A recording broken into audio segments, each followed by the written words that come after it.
Hi there. Today's Loving Bravely vlog is for those of you in the dating world, either first-time daters or single again daters. A few things for you to keep in mind so that you can practice what I call conscious dating or mindful dating.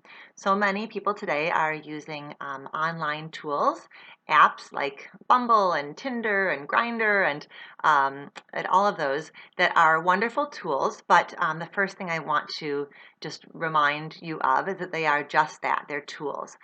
So in order to date consciously or mindfully while you are being guided by that self-awareness that is so very, very important, it's really helpful to keep in mind that the app on your phone is a means to an end. It's a tool that you're going to use in order to help you connect with somebody. I think there is some danger in getting lost trying to build a relationship or start a relationship via that online tool, screen to screen. And it's helpful to keep in mind that the tool is there to help you meet face to face. And that's where the magic happens. That's where the action happens. There's only so much that you can learn from somebody by looking at their profile and or by communicating back and forth.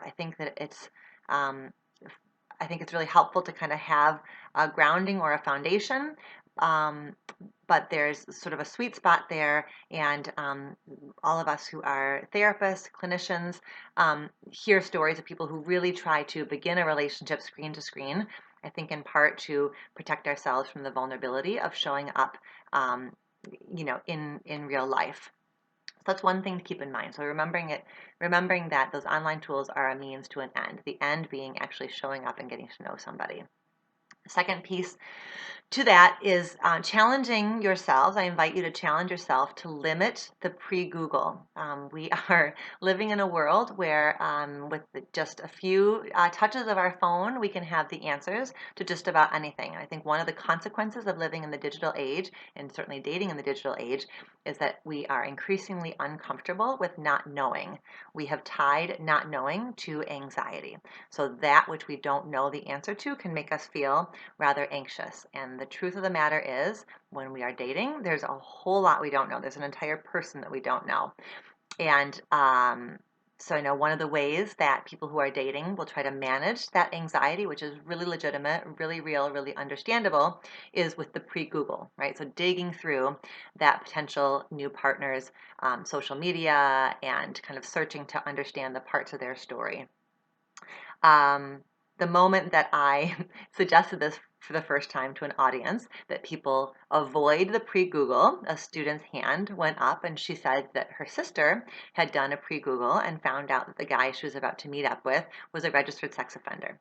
So how about this for a compromise? If you must do a pre-Google, how about a basic background check of a pre-Google and limiting it there? Because I think what happens is we can fill our heads with stories, assumptions, beliefs about that other person, and more importantly about ourselves.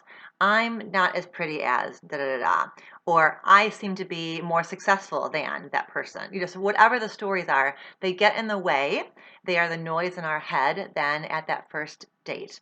And I think that the bravest way to go into a first date is with a sense of kind of openness and curiosity and an attitude of what is it that you and I are going to create in this space.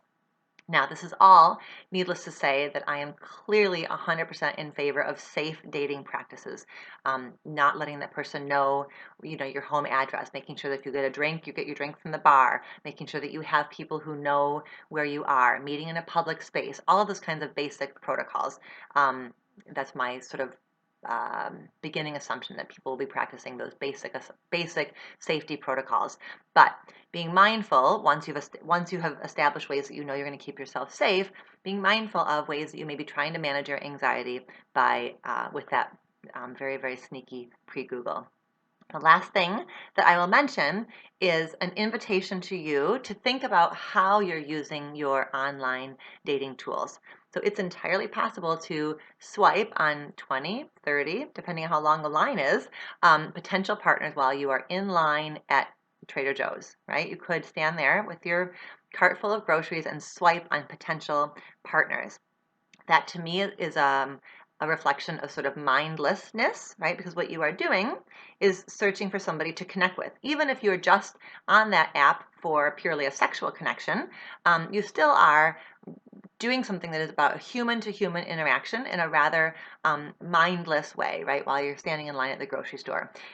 In that way, you are searching for connection the way that we search for, shoes, in sort of that consumer mindset, which I think is a slippery slope to then having a consumer attitude in our intimate relationships, which is certainly not healthy to kind of go into our intimate relationships with a consumer mindset, sort of like a what can you do for me mindset. So I invite you to challenge yourself to put your swiping under stimulus control, meaning that you are planful, mindful, intentional about when you engage or interface with your apps. So maybe it's after dinner, on the back porch with a glass of wine. That's when you engage with your app, so that you're doing it in a conscious kind of bound way. It becomes a ritual, which is exactly the kind of specialness that the search for love really, frankly, demands. So there you have it. Just a few things for you to keep in mind towards the goal of dating consciously. Take care.